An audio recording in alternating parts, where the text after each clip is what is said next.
Hello दोस्तों, welcome back to our channel maths with Rakesh. ये part number 3 होने वाला है एक्सरसाइज 1.2 का। और इस वीडियो में हम क्वेश्चन नंबर 2 के जितने भी प्रश्न होंगे सभी को हम इसी वीडियो में सोल्व करेंगे और इजी तरीके से सोल्व करेंगे, आसान तरीके से, जो कि आपको दिमाग में पूरी तरह से बैठ जाए। तो चलिए हम बिना टाइम वेस्ट किए हुए प्रश्न को सोल्व करते हैं। आप स्क्रीन पर देख सकते हैं क्वेश्चन नंबर 2 को क्या कह रहा है। चलिए हम यहाँ से रीड करते हैं। तो यहाँ पर बताया गया है दोस्तों कि पूर्णांकों को निम्नलिखित युग्मों एंड एचसीएफ ज्ञात करना है। दोस्तों सबसे पहले हमें तो एलसीएम ज्ञात करना है और फिर उसको एचसीएफ ज्ञात करना है। अब इसकी जांच भी करना है कि दोनों संख्याओं का गुणनफल जो होगा ना, एलसीएम और एचसीएफ का गुणनफल के बराबर होगा। तो दोस्तों दो संख्या कौन कौन सी है, सबसे पहले हम बात करते हैं।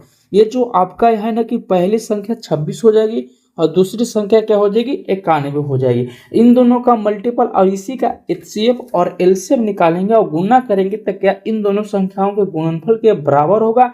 इसी तरह से हम जांच करते हैं। चलिए हम जांच करते हैं और एलसीएम और एचसीएफ भी निकालते हैं। तो दोस्तों सोल्व करने का क्या तरीका है, सबसे पहले हमें क्या करना है, हल लिख लेना है। हल लिख लेना है और यहाँ पर जो प्रश्न आप बना रहे हैं उस प्रश्न को यहाँ पे नाम लिखना है और जो प्रश्न है आपको यहाँ पे लिख लेना है। तो लिखते हैं दोस्तों 26 और 91 के अभाज्य गुणनखंड। सबसे पहले अभाज्य गुणनखंड करना होगा। तो अभाज्य गुणनखंड करने का तरीका मैंने पार्ट 1 और पार्ट 2 में बताया है। तो यहाँ पर लिख लेना गुणनखंड है, यहाँ पर लिख लिए इतना। तो दोस्तों यहाँ पर आप डायरेक्ट गुणनखंड कर सकते हैं। जो यहाँ पर लिख लें 26 का अगर गुणनखंड हम करेंगे दोस्तों, यहाँ पर 26 को लिखते हैं, यहाँ पर गुणनखंड करते हैं। दोस्तों यहाँ पर रफ पर कर सकते हैं, 2 से लगाएंगे 13 बार में और 13 से हम लगाएंगे 1 बार में। तो दोस्तों यहाँ 26 का गुणनखंड कितना हो गया, 2 गुना 13। इसी तरह से हम क्या करेंगे, 91 का निकालेंगे। दोस्तों आप निकाल के चेक कर सकते हैं, यहाँ पे हम डायरेक्ट यहाँ पे क्या कर सकते हैं, लिख सकते हैं। तो 7 गुना 13 लिख सकते हैं। इतना लिखने के बाद दोस्तों इसका हम एलसीएम और एचसीएफ निकालेंगे। तो सबसे पहले हम यहाँ से एलसीएम लिखेंगे। एलसीएम कितना का निकालना है, तो 26 और 91 का। तो दोस्तों एलसीएम में जो सबसे पहले कॉमन होगा उसको हम लिखते हैं। देखते हैं कॉमन आपका क्या है, दोनों में 13 है। सार गुणनखंड जिसको बोलते हैं, जो दोनों में क्या हो, उपस्थित हो। तो फिर जो बचा है उसको भी लिख लेते हैं। तो यहाँ पर मल्टीपल करेंगे तो कितना आ जाएगा, आप यहाँ पर गुना कर सकते हैं। तो गुना कर को आपको यहाँ पर लिखना है। तो गुना करने के बाद आपको यहाँ पर 182 आ जाएगा। इसी तरह से हम इसका एचसीएफ निकालेंगे। तो एचसीएफ निकालने के बाद लिखेंगे 26 और 91। 91 कितना होगा एचसीएफ, जो कॉमन होता है दोनों में वही आपका एचसीएफ हो जाता है। तो देख रहे हैं कि इन दोनों में कॉमन क्या है, 26 और 91 में 13 दोनों में कॉमन है, ये आपका एचसीएफ हो गया। ये दोनों निकाल लेना है। अब हमें जांच करना है। तो जो जांच करने का तरीका क्या है, स्टेप क्या है, चलिए हम उसको भी हम लिखते हैं। तो दोस्तों यहाँ पर अब लिख लेना है। अब यहाँ से आपको यहाँ पर लिखना है अब जांच करें। यहाँ पर लिख लें जांच, ऐसे भी लिख सकते हैं। और यहाँ पर लिख लेने के बाद अब फॉर्मूला लिखना है। मैंने बताया था कि जांच कैसे कर सकते हैं। तो लिखेंगे दो संख्याओं का गुणनफल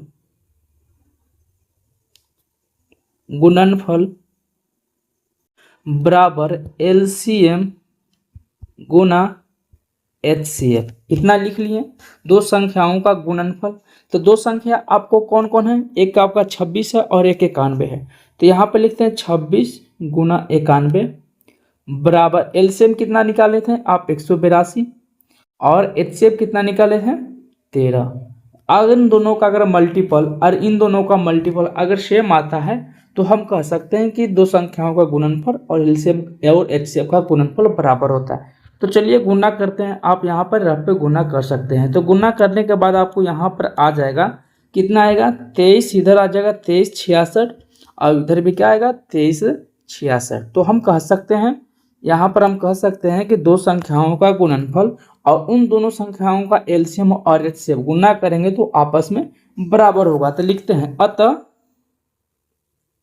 अतः आप यहाँ पे लिख सकते हैं। थोड़ा सा स्टेप ऐसे लिखेंगे तो बिहार बोर्ड में आपका एक भी नंबर नहीं कटेगा। तो यहाँ पे लिख सकते अतः अतः एलसीएम जो होगा और एचसीएफ का गुणनफल दोनों संख्याओं के गुणनफल के बराबर होगा। दोनों संख्या का गुणनफल लिख लेंगे। गुणनफल बराबर हो गया। तो यहाँ पर देख सकते हैं अब दोनों बराबर हो गया, तो आप यहाँ से लिख सकते हैं कि सिद्ध हुआ। आप यहाँ पर नीचे लिख लेंगे। तो प्रश्न संख्या क्वेश्चन नंबर 2 का फर्स्ट कुछ इस तरीके से बनेगा। अब सेकंड भी इसी तरह से बनेगा। चलिए हम सेकंड क्वेश्चन की ओर हम बढ़ते हैं।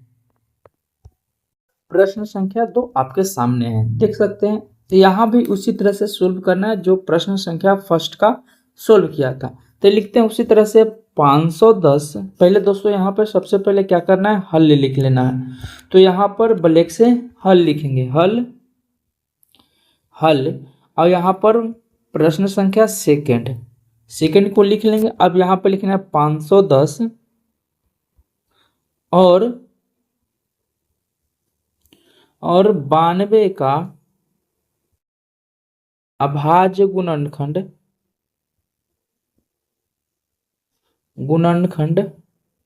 शॉर्ट में लिख देते हैं, गुणनखंड,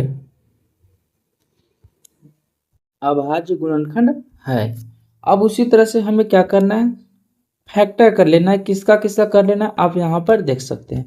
तो 510 को डायरेक्ट यहाँ पर दोस्तों फैक्टर कर लेते हैं। आप चाहे तो रफ पे भी कर सकते हैं।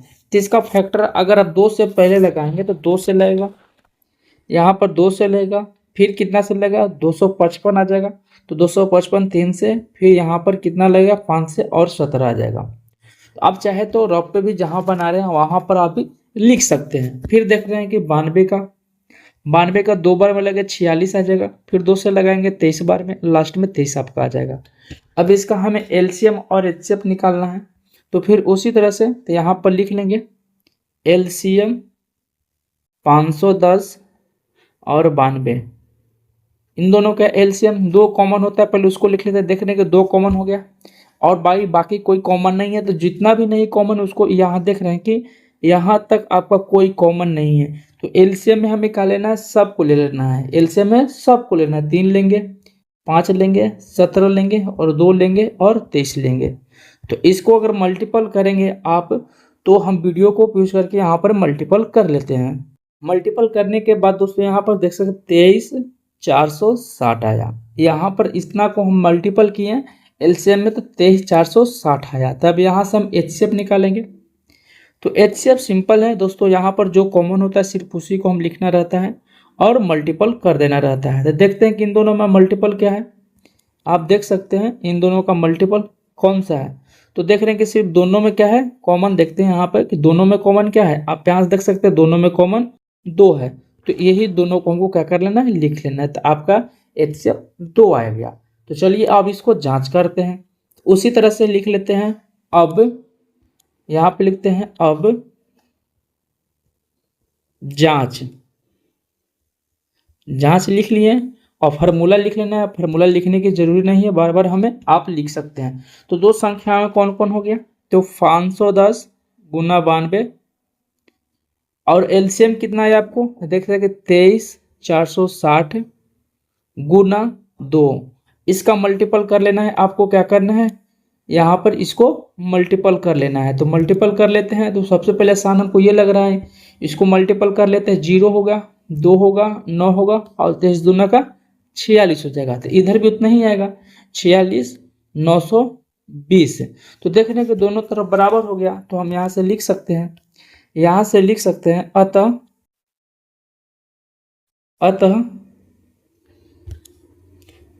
यहाँ पर लिख सकते हैं अतः तो दो संख्याओं का गुणनफल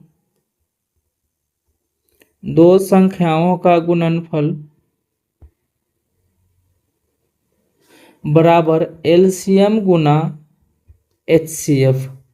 तो देख रहे हैं कि इन संख्याओं का गुणनफल और इन एलसीएम और एचसीएफ का गुणनफल दोनों आपस में क्या हो गए, बराबर हो गए। तो हम यहाँ पर लिख सकते हैं कि ये सिद्ध हुआ।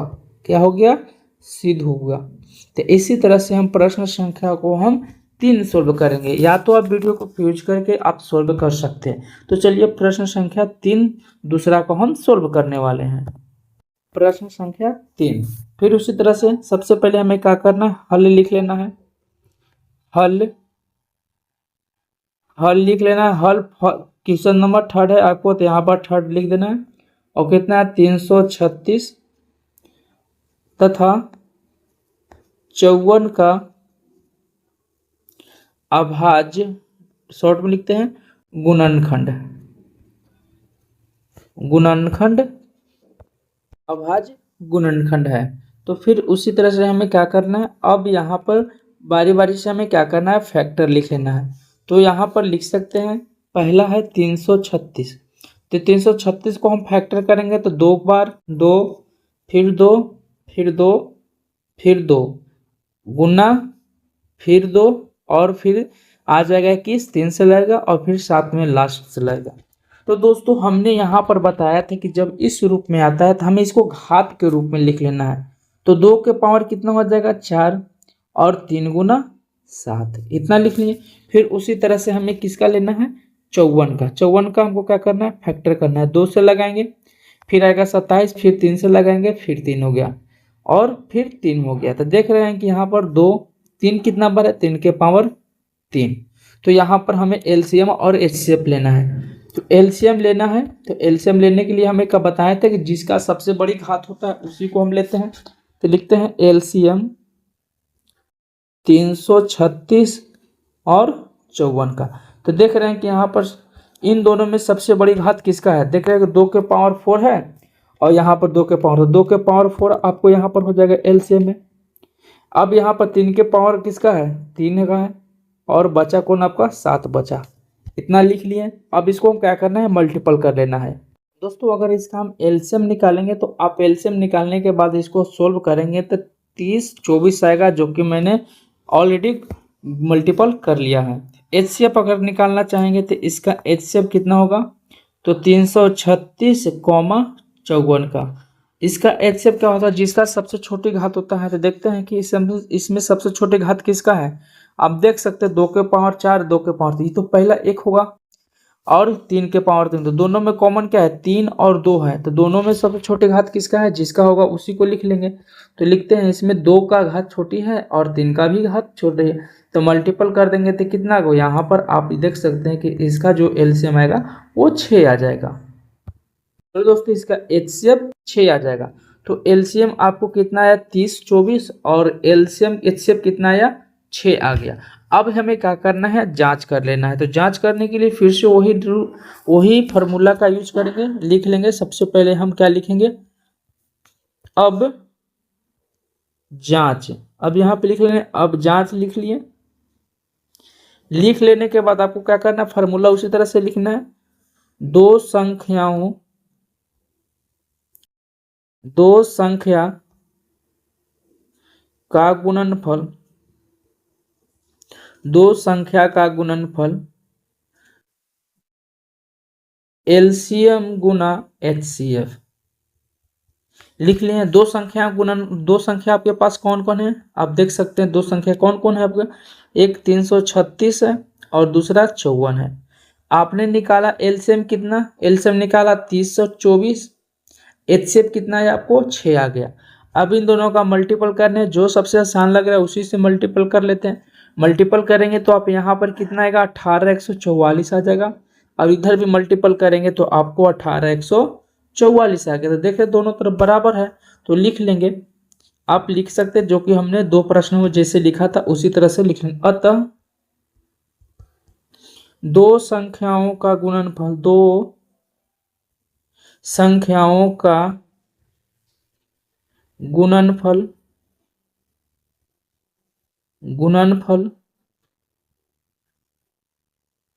बराबर एलसीएम गुना एचसीएफ बराबर हो गया।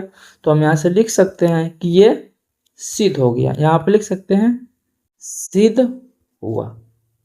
तो दोस्तों ये प्रश्न संख्या 2 में जितने भी प्रश्न थे मैंने कुछ इस तरीके से आपको सोल्व कर लिया, जो कि आप यहाँ पर देख सकते हैं। प्रश्न संख्या 1 मैंने सोल्व किया, आप यहाँ पर देख सकते हैं। यहाँ पर देख सकते हैं कि मैंने यहाँ सभी प्रश्न को सोल्व कर लिया।